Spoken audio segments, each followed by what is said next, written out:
இயேசு கிறிஸ்துவின் இனிய நாமத்தில் உங்கள் அனைவரையும் வாழ்த்துகிறேன். இன்றைய நாளானது எங்களுடைய திருச்சபைகளிலே ஒரு விசேஷத்த நாளாக இருக்கின்றது. பிள்ளைகள், நாங்கள் இன்றைய நாளிலும் பெற்றோர்கள் ஞாயிறு என்று சொல்லி நாங்கள் பெற்றோர்கள் ஞாயிறாக இந்த நாளை கருதுகின்றோம். பெற்றோரை கனம் பண்ணுதல் அல்லது பெற்றோரை மதித்தல் என்று குறித்து நாங்கள் கற்றுக்கொள்ளப் போகிறோம். கடவுள் நமக்கு கொடுத்துள்ள கட்டளைகளிலே பிரதான கட்டளையின் ஒன்றாக பெற்றோரை கனம் பண்ணுதல் அமைந்துள்ளது. நாங்கள் பாடத்துக்குள்ளாக செல்வதற்கு முன்னதாக திருமறையிலே ஒரு வார்த்தையை பார்த்துவிட்டு நாங்கள் பாடத்துக்குள்ளாக கடந்து செல்வோம்.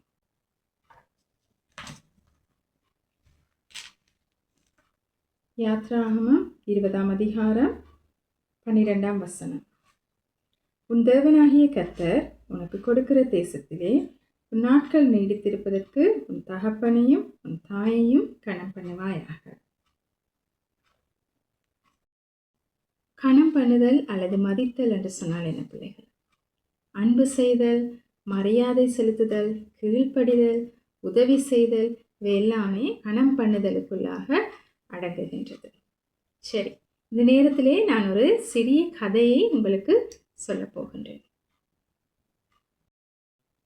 ஒரு கிராமத்தில் கோபி என்று சொல்லி ஒரு பையன் இருந்தானாம். அவன் மிகவும் புத்திசாலியாக இருந்தானாம். ஆனால் அவனுடைய பெற்றோர்கள் ஏழைகளாக இருந்தார்களாம்.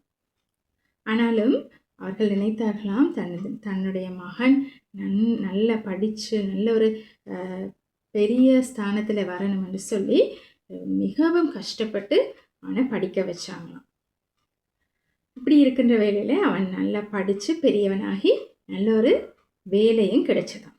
ஆனால் இந்த வேலை அவனுக்கு நகரத்தில் சென்று வேலை செய்ய வேண்டிய ஒரு சூழ்நிலை ஏற்பட்டதா. இப்படி நாட்கள் போக போக அவன் கொஞ்சம் கொஞ்சமாக தன்னுடைய பெற்றோரை கவனிக்க மறந்து போனானாம். அவனுடைய அம்மா அப்பாவுக்கு வயதாகி போயிட்டு தான். அவர்களுடைய அம்மா அப்பா ரொம்பவும் பலவீனமானாங்களாம். ஆனாலும் இந்த கோபி ஒரு நாளுமே இந்த அம்மா அப்பாவை பார்க்க வரவே இல்லையாம். அவங்களுடைய அம்மா ஒவ்வொரு நாளும் கால் பண்ணுவாங்களாம். அம்மா சொல்லுவாங்களாம், மகன் ஒருக்கா எங்களை பார்த்துட்டு போங்க, சுகம் இல்லாமல் இருக்கிறான், உங்களை பார்க்கணும் போல இருக்கு, இப்படியெல்லாம் அம்மா சொல்லுவாங்களாம். ஆனால் இந்த மகன் என்ன சொல்லுவாராம், கோபி சொல்லுவாராம், எனக்கு நேரம் இல்லை, இப்போ என்னால் வர முடியாது, எனக்கு சரியான வேலை, நான் பிஸியாக இருக்கிறேன், எனக்கு நிறைய வேலை இருக்குது, இப்படின்னு சொல்லி நாட்களை கடத்தி கொண்டே போனாராம். சில நாட்களுக்கு பின்னதாக அவனுக்கு ஒரு தொலைபேசி அழைப்பு வந்ததாம். தன்னுடைய தகப்பன், அவனுடைய அப்பாவுக்கு மிகவும் சுகம் இல்லாமல் இருக்குது என்று சொல்லி ஒருக்கா பார்த்துட்டு போக சொல்லி அவனுடைய அம்மாட்ட இருந்து ஒரு கால் வந்துச்சான். ஆனாலும் இந்த கோபி மாறவே இல்லையாம். கோபி தனக்கு நேரம் இல்லை, பிறகு பார்க்குறேன் அப்படின்னு சொல்லி அதை அலட்சியம் பண்ணிட்டு அப்படியே இருந்துட்டாராம். இப்படியே நாட்கள் போய்கொண்டிருக்கும் பொழுது சில மாதங்கள் கழிந்து இன்னும் ஒரு தொலைபேசி அழைப்பு வருதாம். அந்த அழைப்பிலே என்ன சொல்லப்பட்டது, தன்னுடைய அப்பா இறந்து விட்டார் என்று சொல்லி. இது கேட்டோன்னே கோபிக்கு சரியான கவலை ஆயிட்டான். கோபி சரியான மனம் நொந்து அழத் தொடங்கிட்டாராம். அவர் அந்த உடனேயே தன்னுடைய ஊருக்கு அப்பா அம்மாவை இருக்கிற ஊருக்கு ஓடி போனாராம். அவர் அந்த இடத்துல போயிட்டு பார்க்கின்ற நேரத்தில் என்ன நடந்திருந்தது, தன்னுடைய அப்பா உயிரோடு இல்லையாம். அந்த நேரம்தான் கோபி மிகவும் அழுக ஆரம்பித்தாராம். அவருக்கு அந்த நேரத்தில் ஞாபகம் வந்துச்சான், சின்ன வயசில் என்னுடைய அப்பா என்னை எப்படி பார்த்து கொண்டாரு, எனக்கு தேவையானதெல்லாம் வாங்கி கொடுத்தாரே, நான் கேட்டதெல்லாம் செய்தாரே, என்னோட கூடவே இருந்தாரே, ஆனால் ஒரு நாள் சரி என்னுடைய அப்பாவை நான் பார்க்கலையே, அவருக்கு மருந்து தேவையான நேரம் நான் மருந்து எடுத்து கொடுக்கலையே, அவருக்கு விருப்பமான சாப்பாடு அல்லது விருப்பமான காரியங்கள் நான் அவருக்கு வாங்கி கொடுக்கல, அவரோட பக்கத்தில் இருந்து நான் அவரை பார்த்து கொள்ளலைன்னு சொல்லி ரொம்ப மனம் கசந்து அழ ஆரம்பித்தாராம். அந்த நேரத்தில் கோபியோட அம்மா சொன்னாங்களாம், மகன், நாங்கள் எத்தனையோ தடவை உங்களுக்கு அழைப்பு கொடுத்தோம், நீங்கள் வாங்கன்னு சொல்லி நாங்கள் எத்தனையோ தடவை கூப்பிட்டோம், அப்பா ரொம்ப ஆசையாக இருந்தார் உங்களை பார்க்குறதுக்கு, ஆனால் நீங்கள் வரவே இல்லை, நீங்கள் சின்ன வயசில் இருக்கிற நேரம் நாங்கள் உங்களை ரொம்ப சந்தோஷமாக உங்களை ரொம்ப அன்பாக நாங்கள் பார்த்துக்கொண்டோம், ஆனால் நாங்கள் வயதான பிறகு நீங்கள் எங்களை அன்பாக பார்த்துக்கொள்ளலன்னு சொல்லி. இதை கேட்டோன்னே கோபிக்கு இன்னும் கவலையாக இருந்ததாம். அவர் இன்னும் அழுதாராம்.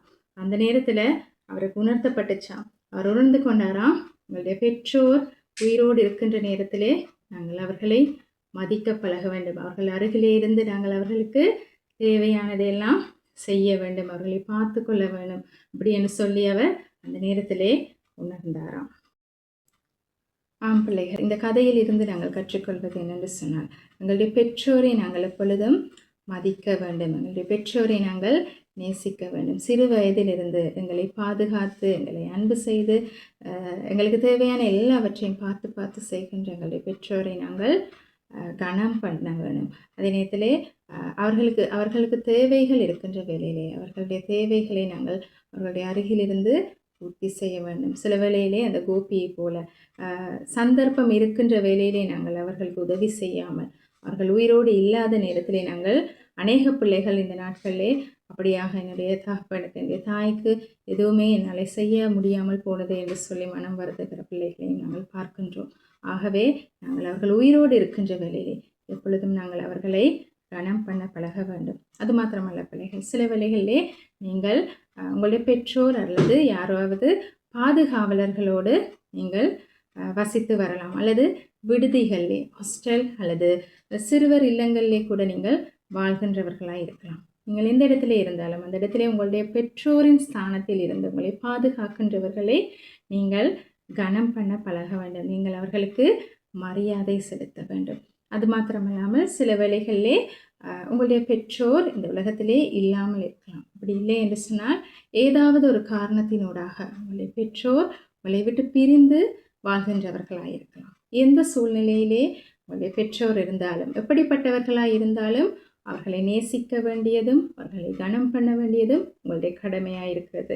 உங்களுடைய திருமறையிலே வசனம் கூட அவ்வாறே கூறப்பட்டிருக்கிறது. நாங்கள் எங்களுடைய பெற்றோரை நாங்கள் மதிக்கின்ற வேளையிலே, அவர்களை கனம் செய்கின்ற வேளையிலே கடவுள் எங்களுடைய ஆயுசு நாட்களை அதிகரிக்கின்றார். எங்களுக்கு நீண்ட ஆயுளுள்ள ஒரு வாழ்க்கையையும் ஆசீர்வாதமான வாழ்க்கையையும் கடவுள் எங்களுக்கு கொடுக்கிறார் என்று சொல்லி நாங்கள் வசனத்திலே வாசிக்க கேட்டோம். ஆம் பிள்ளைகள், ஆகவே நாங்கள் எப்பொழுதும் நம்முடைய பெற்றோரை மதிக்கின்றவர்களாக நாங்கள் வாழ பழகுவோம்.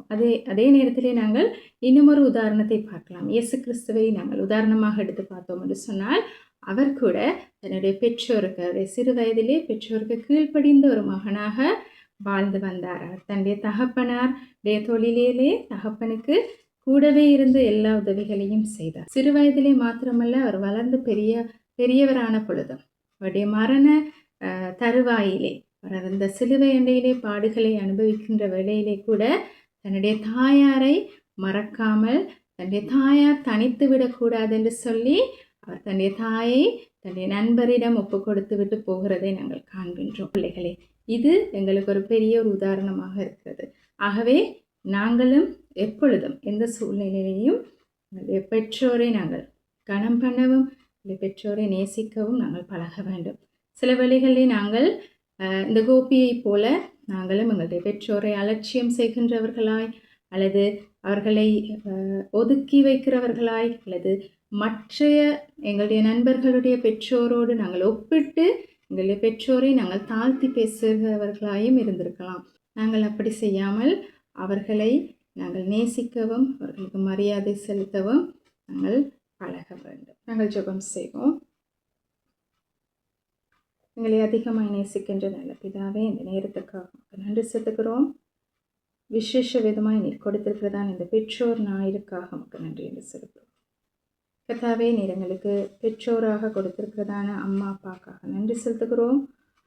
அல்லது பெற்றோர் ஸ்தானத்திலே இருந்து எங்களை யார் பாதுகாக்கின்றார்களோ, எங்களுடைய பாதுகாவலர்களாக யார் இருக்கின்றார்களோ அவர்களுக்காகவும் நாங்கள் நன்றி செலுத்துகிறோம்.